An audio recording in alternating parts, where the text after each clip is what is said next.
आज हम कक्षा 10 के लेसन नंबर 2 बहुपद की प्रश्नावली 2.1 से लेकर के 2.2 तक के सभी प्रश्नों का हल देखेंगे।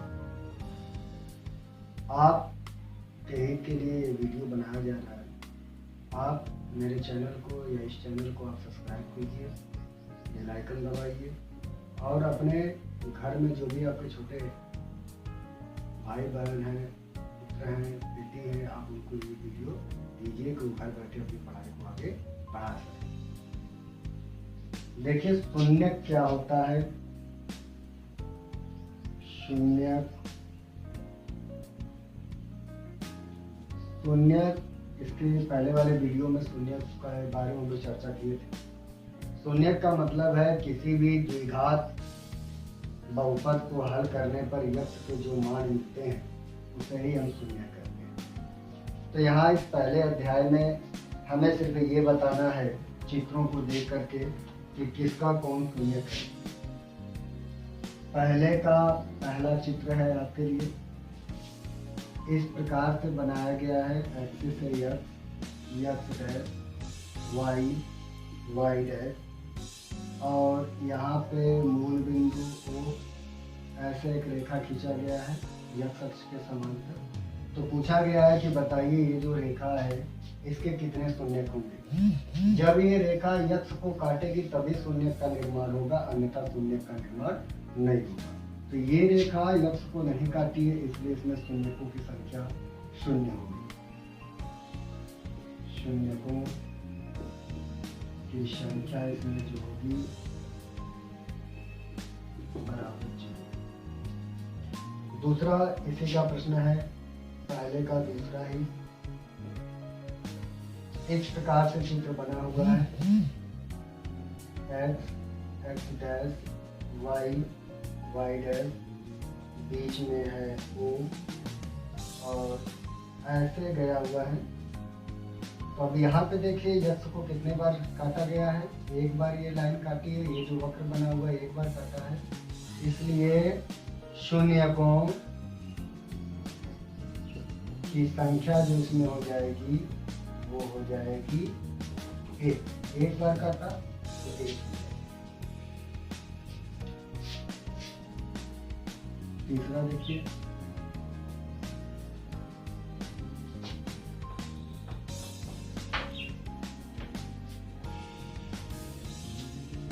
पहले का तीसरा। इसमें चित्र बना हुआ है इस प्रकार से, एक्स डैश, वाई डैश, ऐसे चित्र बना हुआ है ऐसे। अब यहाँ पे कितने बार काटा है, एक बार यक्ष को काटा है, ये 2 बार काटा और ये 3 बार काटा। तो लिखेंगे शून्यकों की संख्या बराबर 3। चौथा फिगर है आपके लिए, पहले का चौथा फिगर है। ऐसे बनाया गया है, एक्स डैश, वाई और वाई डैश, ये है O और सिर्फ ऐसे कर दिया गया है। यहाँ पे यक्ष को कितने बार काटा गया है, 2 बार। यहाँ से लेके यहाँ तक यक्ष है, इस पॉइंट से लेकर के इस पॉइंट तक इसको यक्ष अक्ष कहते हैं। तो 2 बार काटा गया है, तो ये हमें मिल गया शून्यकों की संख्या बराबर 2। पांचवा फिगर देखिएगा,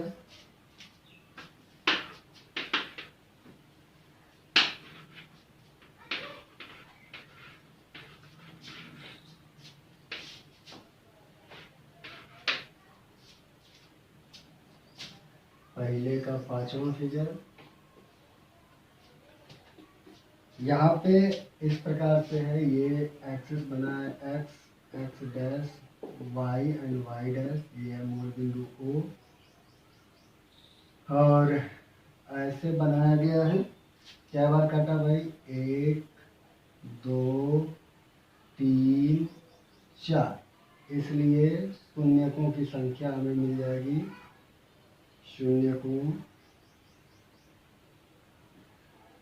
शून्यकों की संख्या हमें मिल जाएगी की संख्या बराबर 4 है ना, तो 4। अंतिम छठा फिगर ये है हमारे पास, ऐसे x डैश y और y डैश बना हुआ है और इस प्रकार से है, यहाँ पे ऐसे है, यहाँ से टच करते हुए इसको काटा गया है, फिर ये टच करते हुए ये। तो अगर ये टच भी कर रहा है तो इसका मतलब है कि वो उसको प्रतिच्छेदित कर रहा है, काट रहा है। तो कितने पॉइंट हुए? 3 पॉइंट। तो लिखेंगे शून्यकों की संख्या बराबर 3। ये आपका पहले पार्ट का पूरा हल, पूरा सॉल्यूशन मिल गया। अब हम प्रश्नावली 2.2 में चलते हैं।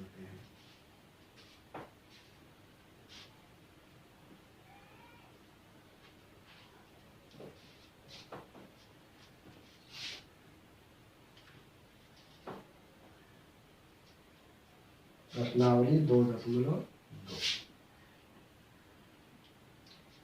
इस प्रश्नावली के प्रश्नों को हल करने से पहले सबसे पहले हमको गुणनखंड आना बहुत जरूरी है। अगर हम गुणनखंड नहीं कक्षा 8 में, कक्षा 9 में सीख पाए हैं तो यहाँ पे मैं आपको गुणनखंड सिखाऊंगा, आप उस पर गौर कीजिएगा। बहुत ही सरल है गुणनखंड सीखना। 1-2 सवाल आपको सिखा करके मैं बता रहा हूँ।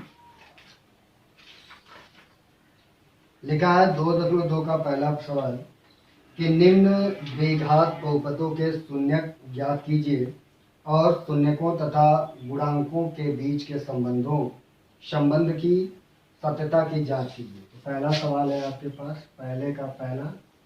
सबसे पहले शून्यक का मतलब गुणनखंड ज्ञात करते हैं। x² - 2x - 8, इसका आपको गुणनखंड करना है। ये इसमें 3 पद है और ये द्विघातीय समीकरण है क्योंकि इसमें बहुपद की घात 2 है। अगर यहाँ बहुपद की घात 3 रहता तो मैं इसको कहता त्रिघातीय समीकरण, 4 रहता तो चतुर्थघातीय समीकरण, 2 है इसलिए इसको कहा जाएगा द्विघातीय समीकरण, 1 रहता तो एक घातीय समीकरण भी कह सकते हो, जिसको एक नया नाम दिया गया है रैखिक समीकरण। इसका गुणनखंड करने के लिए क्या करते हैं कि सबसे पीछे वाले पद का इस x² के आगे जो गिनती छुपी होती है उसके साथ पहले मल्टीप्लाई करते हैं, तो ये हो जाता 1 × 8। आप इस चिन्हों को भी ले सकते हैं। तो चिन्ह को लेकर के जब विद्यार्थी करते हैं तो थोड़ा हमको कंफ्यूजन होता है कि धन लगाएं कि ऋण लगाएं, तो उसको मैं नहीं कर रहा हूँ, बाद में उसको हम देखेंगे। जब ये कर देते हैं तो ये हमें मिलता है 8। फिर इस 8 का आप गुणनखंड कर लीजिए, 2 × 2 × 2। अब इनको गुणा जोड़ घटाना करके ऐसा काम कीजिए कि ये 2 आ जाए। तो मैंने क्या किया कि 2 दूनी 4 किया और ये 2 किया, यानी 4 × 2। 4 में से 2 को घटाऊंगा तो मेरे पास 2 बच जाएगा। तो गौर कीजिएगा। अब मैं इसे लिख रहा हूँ x² ऋण है तो ऋण को आप लिखिए, कोष्टक लगाइए। इस 2 को आप किस प्रकार से ला रहे हैं? इस 2 को मैं ला रहा हूँ 4 में से 2 को घटाने के बाद, तो मैं उसको कोष्टक में लिखूंगा। 4 में से 2 घटाया तो 2 मेरे पास बचा। x है, x को आप पीछे लगा दीजिए, -8 है, -8 को भी पीछे लगा दीजिए। इतनी बात को समझने में आपको कोई दिक्कत नहीं होनी चाहिए। बराबर के नीचे बराबर लगाइएगा, x² को रहने दीजिए ऋण। अब आप पीछे से आगे आएंगे। x जब 4 के साथ आएगा तो आपको मिलेगा 4x, x जब 2 के साथ आएगा तो आपको मिलेगा 2x, और -8 है, -8 को आप लिख लीजिए।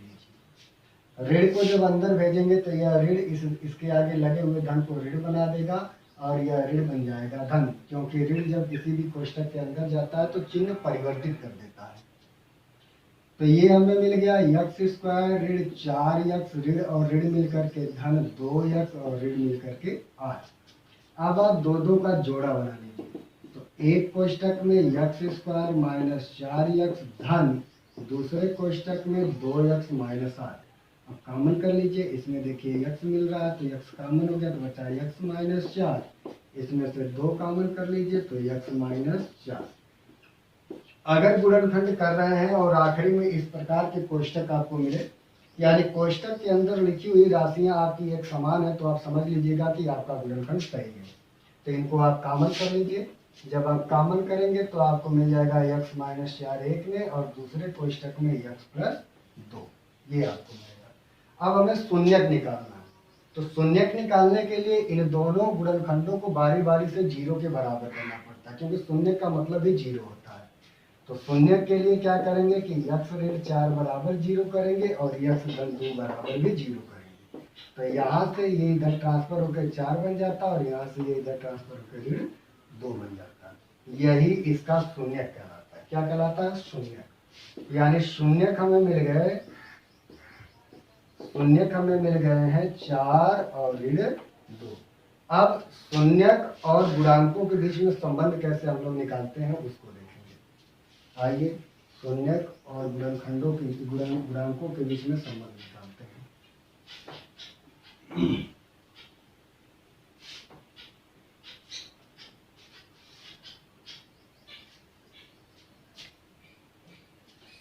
देखिए सूत्र होता है शून्यकों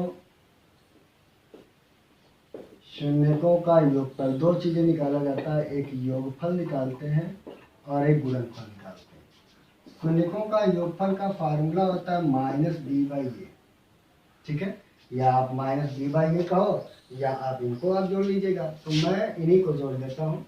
मान लेता हूँ ये अल्फा है और ये मेरा बीटा है, यानी अल्फा प्लस बीटा बराबर गुणांकों के बीच में इसका संबंध क्या होता है? माइनस यक्स का गुणांक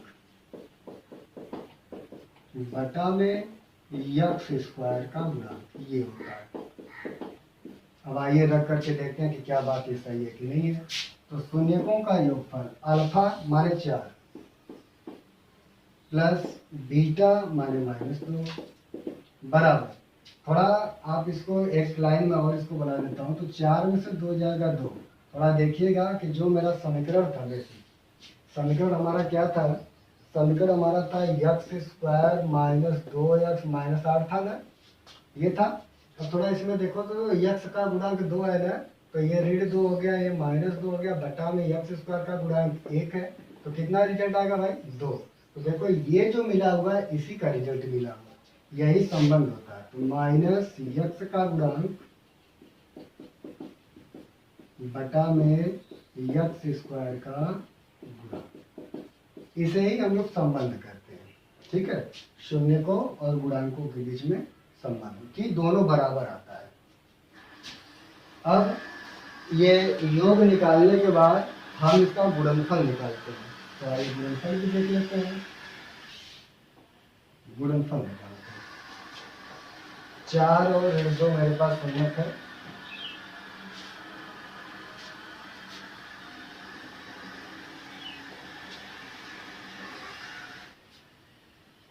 अब हम निकालते हैं गुणनफल, शून्यकों का गुणनफल।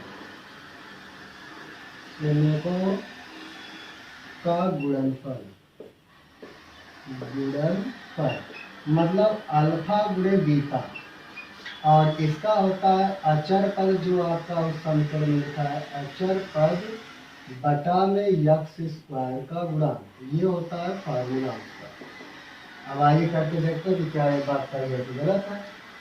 तो हमारे पास मिला था 4 और माइनस 2 मतलब माइनस 8। थोड़ा देखो तो अपने उस समीकरण में, समीकरण हमारा यही था ना, x square minus 2x minus 1, इसे कहते हैं अचर पद।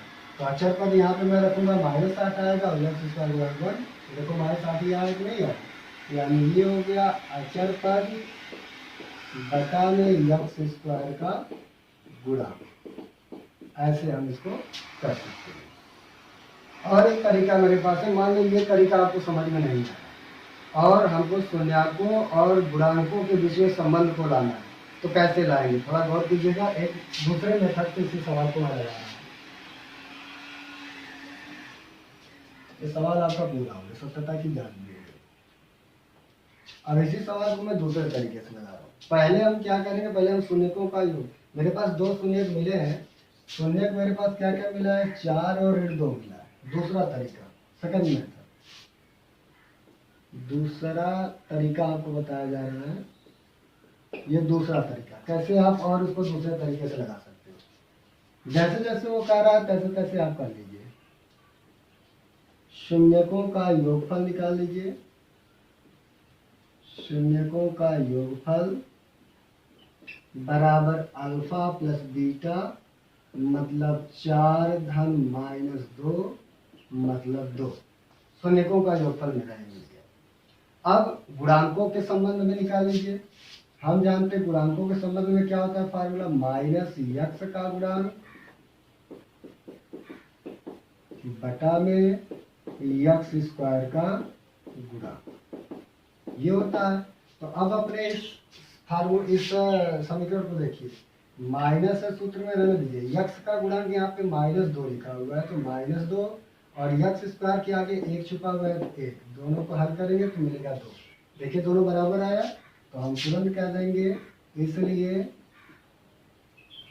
शून्यकों का योगफल बराबर 2 बराबर माइनस यक्स का गुणांक बटा में यक्स स्क्वायर का गुणांक। हम इसको इस प्रकार से कह सकते हैं, बस इसमें 2 लाइनें ज्यादा लगेंगी। अब इसी तरीके से गुणनफल को निकालते हैं, तो आइए गुणनफल को देखिए।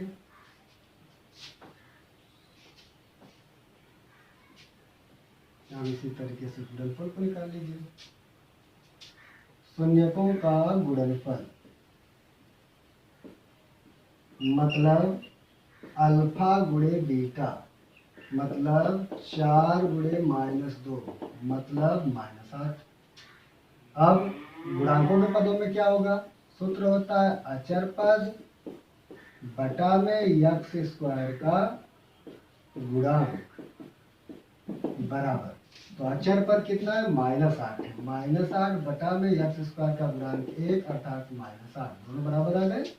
इसलिए लिख सकते हैं शून्याङ्कों का गुणनफल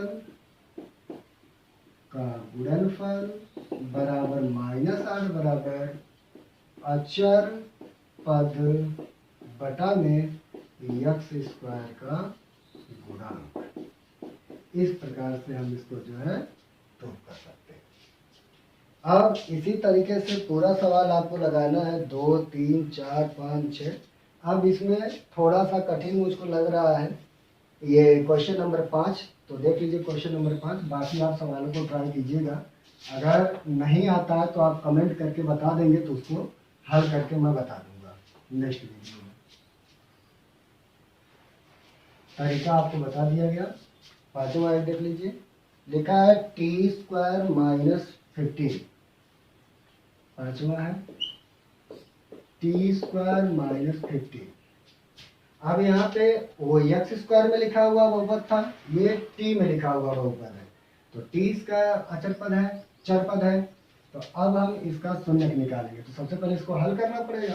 तो हल कैसे किया जाएगा, समस्या आएगी भाई इसको हल कैसे किया जाएगा। तो इसका गुणनखंड आप इस प्रकार से करेंगे, t² -√15 के पावर 2 h, ठीक है। अब ये फार्मूला बन गया, एक कोष्टक में आप ऐड कर दो और एक कोष्टक में आप इसको जो है माइनस कर दो। तो शून्य निकालने के लिए बारी बारी से 0 के बराबर करना पड़ता है, तो कर लीजिए t√15 = 0, t = -15 और इधर से t -√15 = 0, तो t = 15। ये दो शून्य मुझको मिल गए, ठीक है। एक को आप अल्फा कर लीजिए और एक को आप बीटा मान लीजिए।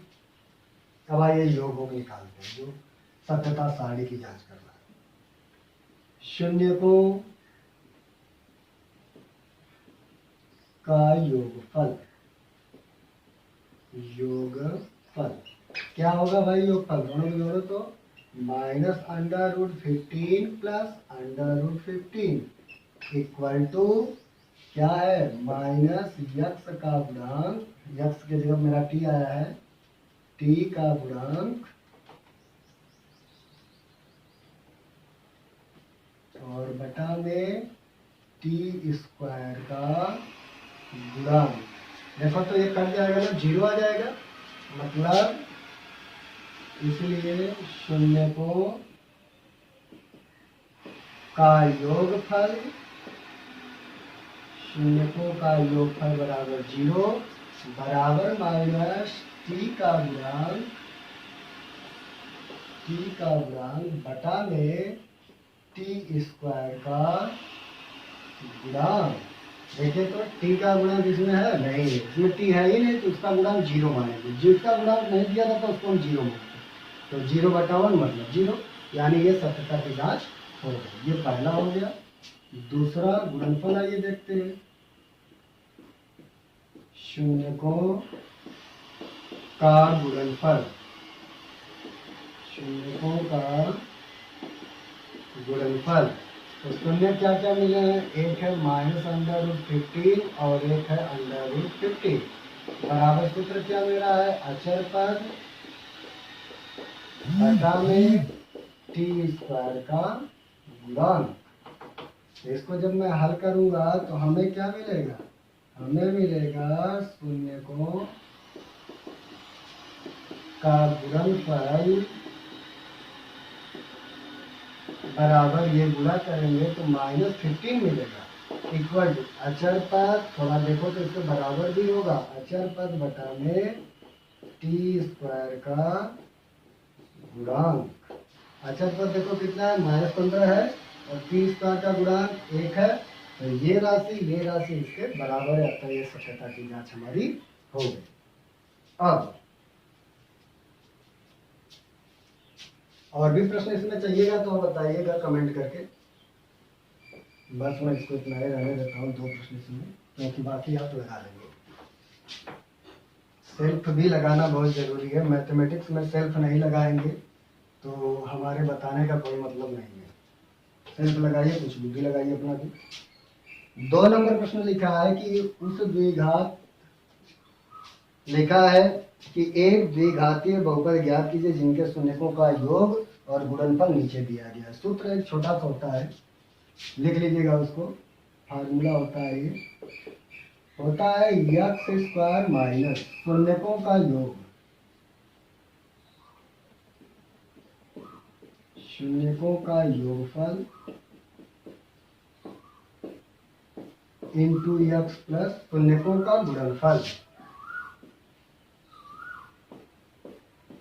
शून्यकों का गुणनफल। ये फार्मूला होता है, उसी को आप रख करके सभी सवाल इसी फार्मूले पे रख करके आप इन सभी प्रश्नों को लगा सकते हैं। x² माइनस शून्यकों का योगफल इंटू x प्लस शून्यकों का गुणनफल। जैसे मैं आपको इसमें लगा करके दिखाता हूँ। पहला सवाल देखिए, 2 का पहला सवाल देखिए, शून्यकों का योगफल 1/4 दिया है, ये योगफल है, और शून्यकों का गुणनफल भी 1 दिया, बस इसी में ला करके आप रख दीजिएगा। और इसके बराबर आप 0 भी कर सकते हो, ठीक ना। इसके बराबर कभी कभी वो 0 भी कर देता है, मतलब 0 होता ही है, और आप नहीं करते तो इसका मतलब ये गलत है। भाई अगर बहुपद बनाना है तो 0 मत कीजिएगा, द्विघात समीकरण बनाना है तो बराबर 0 कर दीजिएगा। तो यहाँ से हमें मिल जाएगा x² माइनस शून्यकों का योगफल कितना, 1/4 है, 1/4 धन शून्यकों का गुणनफल है -1, तो क्वेश्चन में कर देंगे -1 बराबर आप 0 कर लीजिए। तो यहाँ से हमें मिल जाएगा x² माइनस x बटा में 4 -1 बराबर 0। थोड़ा सा जब आप इसको सरल करेंगे तो 4x² माइनस x माइनस 4 बराबर 0 प्राप्त हो जाएगा। ये हो गया वह द्विघात बहुपद। सेम सारे सवाल इसी पे लगाने हैं आपको, आप उसको लगा लीजिए। 3 नंबर सवाल देख लीजिए, जो 0 और -5 लिखा हुआ है, 0 और -5 लिखा हुआ है, 3 नंबर सवाल में देख लीजिए।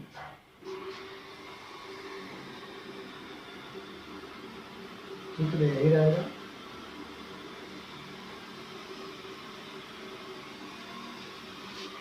दो का 3 देखिए।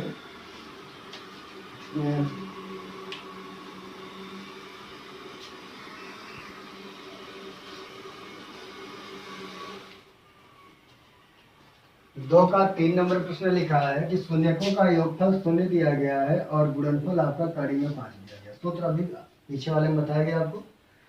हो जाएगा एक्स स्क्वायर माइनस शून्यकों का योगफल इंटू एक्स प्लस शून्यकों का गुणनफल बराबर 0।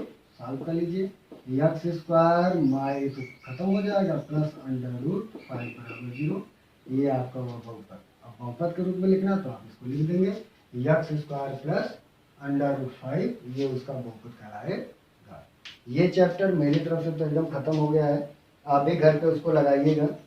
आप लगा लेंगे तो अगले पार्ट में कल आपको अगला वीडियो आपको मिलेगा 2.3 का, जिसमें बहुपद के लिए विभाजन एल्गोरिथ्म का प्रमेय लगेगा, जो बहुत ज़्यादा उसमें सीखने को हमको मिलेगा। और अगर ये वीडियो आपको अच्छी लगी हो तो आप लाइक, कमेंट और सब्सक्राइब और बेल आइकन जरूर दबा दीजिएगा, जिससे अगली वीडियो आपके पास तुरंत पहुंच जाएगी। धन्यवाद।